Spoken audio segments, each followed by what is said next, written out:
যখনই আপনাকে বলবেন আমি কোটি টাকা আর্ন করব, আপনার ভিতরে আপনার ব্রেন আপনাকে টান দিয়ে ধরবে। It's a magic. আমি 14 বছর ট্র্যাজেডিক একটা লাইফ কাটিয়েছি। ট্র্যাজিক।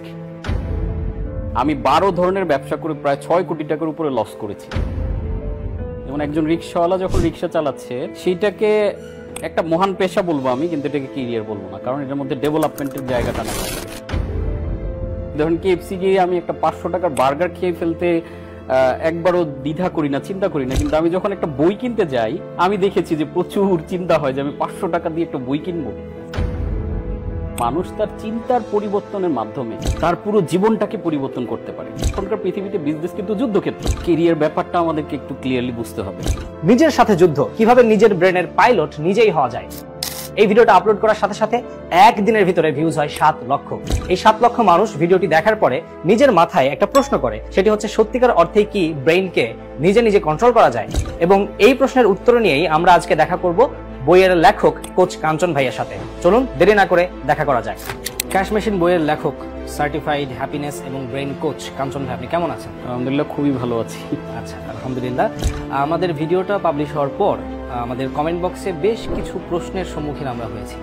এই প্রশ্নগুলোর উত্তর খুঁজতেই আসলে আপনার সাথে দেখা করা। এবং আপনিও আশা করি আমাদের ভিডিওটা সম্পূর্ণ দেখেছেন। হ্যাঁ। আচ্ছা, প্রথম যে প্রশ্নটা আমি আপনার কাছে রাখতে চাই সেটা হচ্ছে, এই প্রশ্নটা খুবই এসেছে। একটা বয়সে গিয়ে দেখি আমাদের ক্যারিয়ারের যে চিন্তাটা সেটা মাথায় খুব জোরে সোরে চেপে বসে, এবং যার কারণে সত্যিকার অর্থেই মাথাটা কিন্তু ঠিকভাবে কাজ করতে চায় না। এই বিষয়ে আপনার কোনো পরামর্শ আছে? প্রথমত আমি যেটা একটু বলবো যে ক্যারিয়ার ব্যাপারটা আমাদেরকে একটু ক্লিয়ারলি বুঝতে হবে। ক্যারিয়ার বলতে আমি যেটা বুঝি সেটা হচ্ছে, ক্যারিয়ার থেকে আমার আর্নিং আসা লাগবে অ্যান্ড এটার মধ্যে ডেভেলপমেন্ট থাকা লাগবে। যেমন একজন রিক্সাওয়ালা যখন রিক্সা চালাচ্ছে, সেইটাকে একটা মহান পেশা বলবো আমি, কিন্তু এটাকে ক্যারিয়ার বলবো না, কারণ এটার মধ্যে ডেভেলপমেন্টের জায়গাটা নাই। আসলে উনি রিক্সা চালাচ্ছে তো চালাচ্ছি, 10 বছর ব্যাপী চালাবে। সো যেটা বললেন যে হতাশা চলে আসে, আমি ওই জায়গাটাতে ঢুকবো আগে। হতাশাটা আসলে কেন আসে? হতাশাটা আসলে ম্যাক্সিমামই আসে আমাদের ব্রেইনের ব্যবহারটা না জানার কারণে। তো এখানে আমি একটা কোট শেয়ার করব যেটা আমার লাইফকে চেঞ্জ করতে খুব হেল্প করেছে। The father of North American psychology sir William James এইভাবে করে বলেছিলেন, the greatest discovery in my generation is that human being can alter their mind, alter their life by altering their attitude of mind. অর্থাৎ উনি বলতে চাচ্ছেন যে মানুষ তার চিন্তার পরিবর্তনের মাধ্যমে তার পুরো জীবনটাকে পরিবর্তন করতে পারে। এখন গলতটা হয় কিন্তু আসলে আমাদের চিন্তার মধ্যে। একদম। আসলে ফ্যাক্টটা কোনো ব্যাপার না, কিন্তু আমি ফ্যাক্টটাকে নেগেটিভলি যখন দেখছি তখন এটা আমাদের মধ্যে হতাশার জন্ম দিচ্ছে এবং সেইখান থেকে হেরে যায়। আমি যদি সিম্পল করে বলি, দেখেন প্রতিদিন আমরা নিজেদেরকে ভালো রাখার জন্য সুন্দর সুন্দর পোশাক পরি, ফেস ওয়াশ দিয়ে মুখ ধুই, চুলে তেল দেই, চিরুনি দিয়ে আঁচড়াই, অনেক খরচ কিন্তু আমরা বাহিরের এই শরীরটার জন্য, কমোডিটি হ্যাপিনেস যেটা কমোডিটির, কিন্তু আমরা আমাদের ব্রেইনের জন্য আসলে খরচ করতে চাই না। আমরা রেস্টুরেন্ট দিয়ে, ধরেন কেএফসি গিয়ে আমি একটা 500 টাকার বার্গার খেয়ে ফেলতে একবারও দ্বিধা করি না, চিন্তা করি না, কিন্তু আমি যখন একটা বই কিনতে যাই আমি দেখেছি যে প্রচুর চিন্তা হয় যে আমি 500 টাকা দিয়ে একটা বই কিনবো।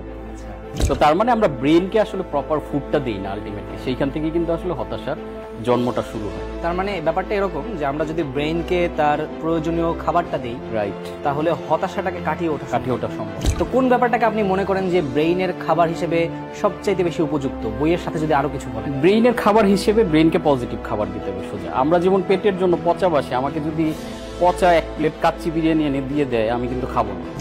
ঠিক একইভাবে আমরা সারাক্ষণ পচাবাসি খাবার খেতে থাকি, যেটা আলটিমেটলি আসলে ব্রেইনকে আমার ট্রিগার করে নেগেটিভ দিবে এবং আমরা হতাশ হয়ে যাই। তখন আমরা ঘুরে দাঁড়ানোর শক্তিটা হারিয়ে ফেলি। সেক্ষেত্রে আমি একটা কথা প্রায়ই বলি যে ট্র্যাজেডি ওইটা না যেটা আমাদের লাইফের সাথে ঘটে, ট্র্যাজেডি হচ্ছে ওইটা যেটা ঘটার পরে আমি থেমে যাই, আমি হতাশ হয়ে যাই। ট্র্যাজেডি ইটসেলফ, খারাপ ঘটনা প্রত্যেকটা মানুষের লাইফেই ঘটে।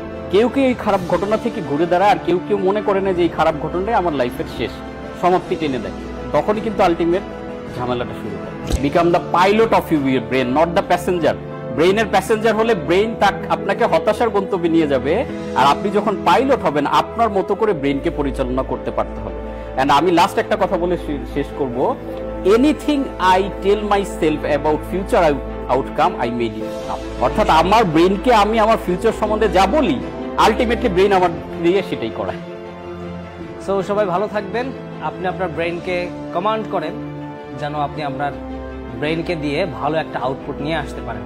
এবং সত্যিকার অর্থে ক্যাশ মেশিন বইটা আমার পড়া বইগুলোর মধ্যে সেরা তাকে রাখার মতো বই। সবাই ভালো থাকবেন, দেখা হবে নেক্সট কোনো ভিডিওতে। Thank you so much for joining this session. Thank you. Order করতে ভিজিট করুন রকমারি.com।